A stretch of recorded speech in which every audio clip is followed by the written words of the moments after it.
Can you dig it? With a Bobcat compact excavator, you can. Up to $6,000 in rebates on select models and 0% financing for 36 months. Check us out at Bobcat of Charleston in North Charleston. This episode of the DBR Podcast is brought to you by those fine guys at Byrd Campbell, PA. Byrd Campbell is pleased to announce the addition of Mike Bartok as a member of the firm to head the firm's corporate securities department. Mike is a 1984 Duke law grad and was the longtime general counsel for Paramount. As Dick Vitale would say, he's a PTPer, baby. Duke basketball has the brotherhood. Byrd Campbell has the family, and they're keeping it in the family. Go Duke.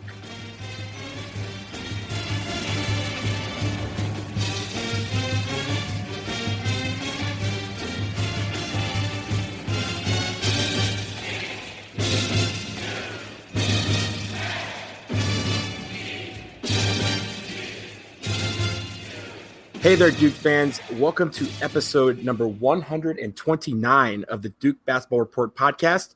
You're probably wondering why we're coming to you on a Wednesday afternoon, October 17th. This is a special podcast because we have a little bit of ranting to do.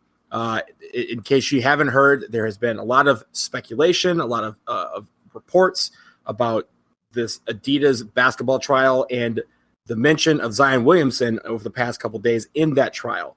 Now, I'm here with one of my co-hosts right now. I have Jason Evans on the line. Jason, what's up? Not much, man. I want to thank you, by the way, for joining me on this podcast. I will tell everyone out there in podcast land. Earlier today, I sent a message to Sam and Donald, and I said, one of you guys has to join me because I need to rant. I need to talk. I need to go crazy on these reports that Zion Williamson may have been paid to go to Duke. I felt we had to address this right away.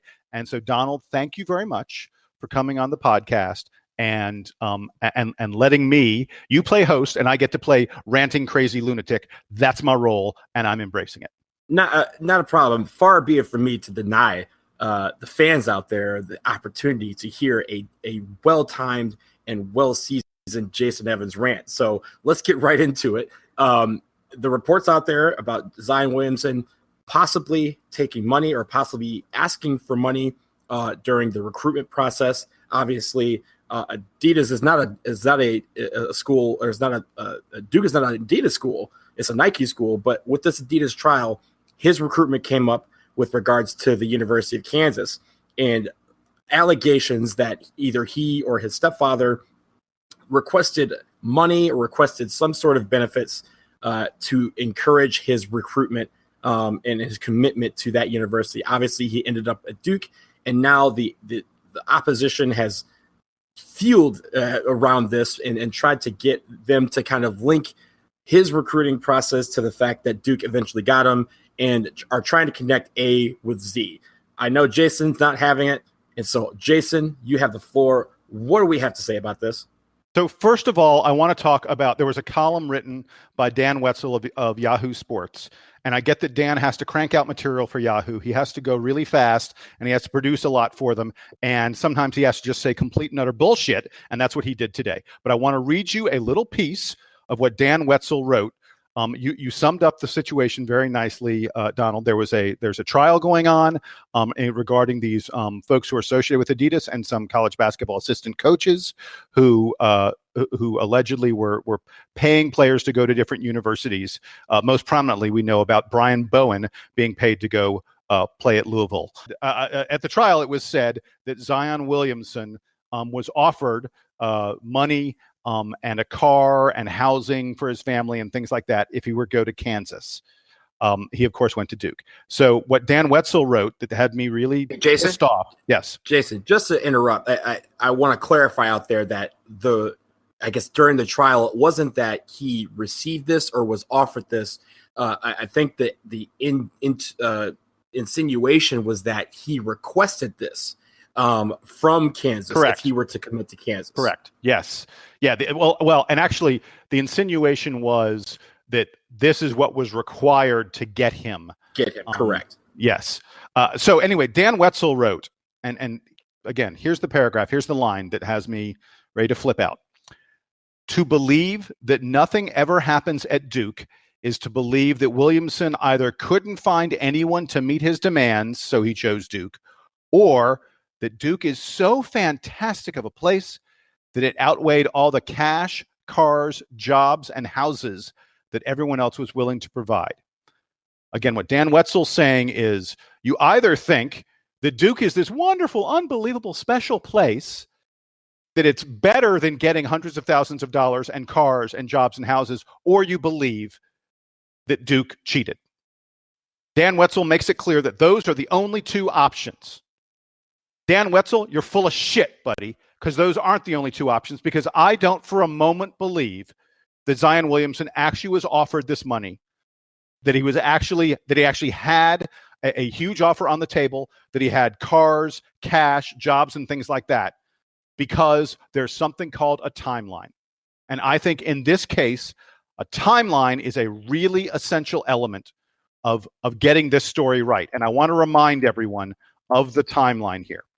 It was almost exactly 1 year ago, October 16th, a year and a day ago, that Rick Pitino was fired because this Adidas scandal blew up on him, and there were allegations of paying players, and Pitino was on the outs at Louisville. At that moment, October 16th, 1 year ago, and actually even more than that, because we first began getting hints of this, a few days before Pitino was fired, obviously. From that moment on, everyone out there, everyone associated with recruiting, all the coaches, all the assistant coaches, all the players, they knew what was going on. They knew that the FBI was tapping phones. They knew that the FBI was subpoenaing documents. They knew that they were intercepting text messages. They knew that there were various players in all of this scandal who were telling the authorities what was happening.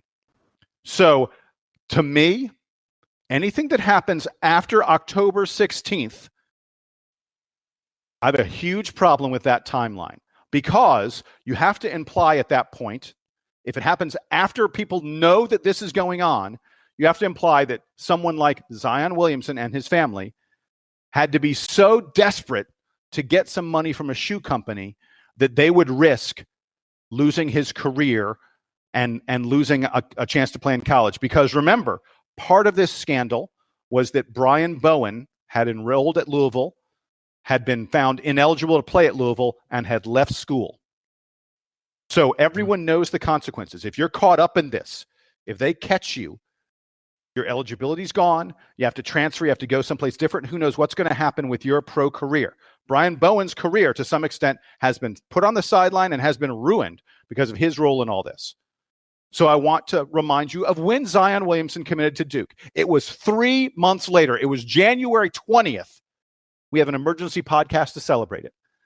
It wasn't until mid-January that Zion Williamson committed to Duke. 3 months later.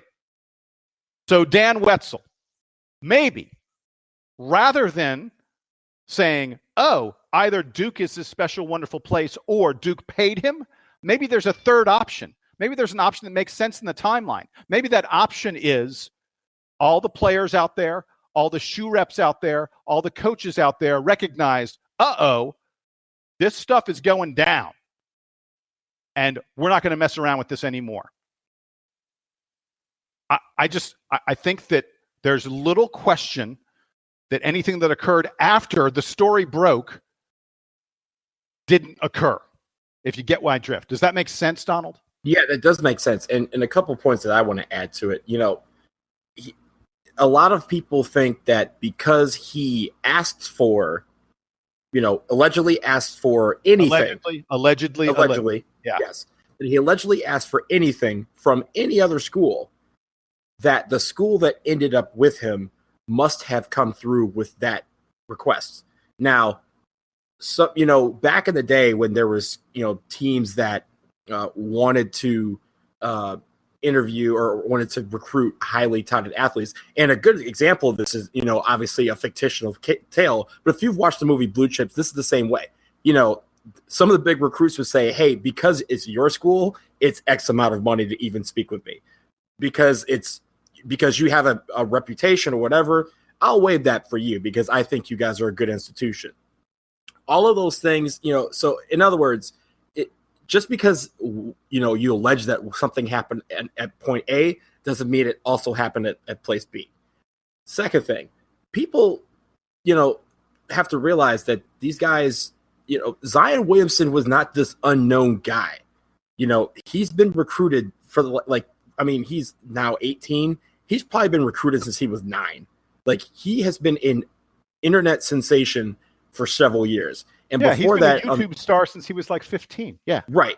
And he has been on Slam magazine. He's been on ESPN, the magazine. He's been all these magazines for a long time. It's not like this guy was like, hey guys, no, really, recruit me. He didn't need that. He got a recruiting letter probably from every school in the country that has a basketball program, and even probably from some that don't. I mean, this guy is the real deal. And really, at the end of the day, to me, this feels like a witch hunt. This year is Zion Williamson. Last year, they alleged that Marvin Bagley took money when he was in AAU. Before that, we've had several other big name stars that other teams go after, and when they don't get them, all of a sudden, here come the allegations. And I think at the end of the day, it seems like a witch hunt. And like you said, Jason, the timeline just doesn't make a lot of sense. No, and not only does the timeline not make sense, I want to point out for folks that Duke's amazing recruiting class, which everyone says is the greatest recruiting class of all time, with the exception of Trey Jones, whose brother went to Duke and whose brother's in the NBA making millions of dollars. So you can't tell me, Duke had to pay to get Trey Jones.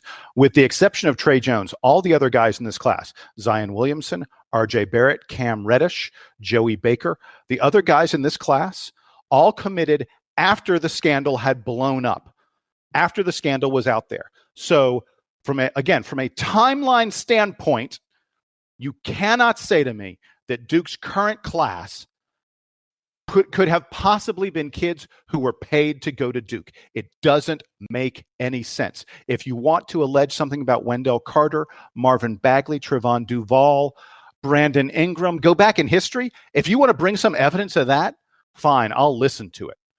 I'll at least acknowledge that there is a possibility that it happened there. But I'm telling you that after October 16th, that possibility went away. It didn't exist because these guys at that point knew the consequences, and they would not have done it. I'm absolutely 100% convinced of that. And there's one other thing I want to bring up, Donald. The thing I'm seeing on Twitter left and right, the thing everyone's commenting on in various articles about this, everyone is screaming. And this is part of what Dan Wetzel is screaming about. Everyone is screaming that the NCAA will not investigate Duke. They go, Duke is this high and mighty. Coach K is the GOAT, the greatest of all time. And the NCAA wants no part of looking at whether or not Duke might have done something wrong. I'll use bad language again. Bullshit. If the NCAA had credible evidence, they would absolutely go after Duke. The NCAA has shown time and again that if they find wrongdoing, if they think there's any hint of wrongdoing, they will conduct an investigation. We may not like the way the UNC investigation ended up, but UNC was investigated. USC football several years ago was one of the top programs in the country. I'll tell you something. Duke basketball, UNC basketball, we don't make nearly the money that USC football used to make. And USC football was placed on probation. USC football was investigated. They were placed on probation because of the Reggie Bush stuff. The NCAA is not afraid to take on a program, even Duke and Coach K. But at the moment, there's nothing for them to investigate. All we have is a text message from a guy who wanted to work for Adidas. Merle Code, by the way, not an Adidas guy. He was like, he represented them a little bit, but he wasn't like a full-time salaried Adidas employee.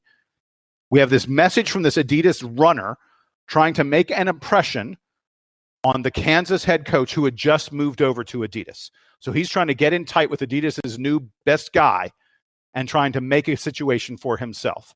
And by the way, it's worth noting that Merle Code is from South Carolina. He played at Clemson. He certainly had a relationship of sorts with Zion Williamson and Zion's family. And it would make sense that one of the first things he would try and say to Bill Self, the head coach of Kansas, is, hey, look at how connected I am to Zion Williamson, to this guy who's in my backyard, who's close to the program that I've been close to for, my entire adult life. If Merle Code can't tell you important stuff about Zion Williamson, moral code is worthless to you. So, I'm not saying he definitely made it up, but it sure sounds like he probably made it up. And I will tell you that definitely the timeline doesn't work. There's no way that Zion Williamson or Cam Reddish or RJ Barrett were paid to go to Duke. It just doesn't work. And one final note that you mentioned about, how people think that the NCAA doesn't investigate Duke and doesn't do anything like that. We only have to go back to last year when the Marvin Bagley allegations came out. The NCAA investigated immediately and made him eligible immediately. They said, we checked with the NCAA. The NCAA said, you're good to go. And especially when all this broke, there was a lot of players that were in, all across the country that were under suspicion. If you remember, Miles Bridges was one of the other ones from Michigan State. Again, the NCAA went right after it. They investigated. They found no harm, and they said the guy can play. So, everyone thinks that it's really funny when UNC people bring it up because, look, guys, you have no room to speak for, I don't know, Right. I think we got 20 more years. Yeah, 20 more years. Maybe once you get past that whole, 2 decades of suspicion, then maybe you guys can have a conversation with the big boys. But I think in the end, there, like you said, there's nothing to investigate. There really is no, nothing out there to really talk about. Honestly, Jason, I told you this before the show. I honestly didn't know if this would lend credibility to these rumors by even having this podcast. But I do think that it was well reasoned and you had a lot of information to debunk and refute. And I think that was very important to get out there. So I'm glad we did this. Thank you very much, Jason. Right. And I the reason I wanted to do this is I want the Duke fans out there who hear this to have this in their back pocket. When someone comes at you and says, hey, what about Zion? You can say to them, the timeline doesn't it doesn't work. There's no way that Zion, who committed in January, would have risked his eligibility. There's no way Duke would have risked, the stature of the program in January when everyone back in October knew that everything was being looked at, knew that the feds, the FBI was involved. I mean, are you kidding me? The FBI's involved. There's no way Zion Williamson is risking his basketball future. There's no way Coach K is risking his basketball future, his reputation, 3 months after this thing breaks. It's crazy. Yeah, absolutely. Well, I think that's going to do it for this, special podcast, episode 129.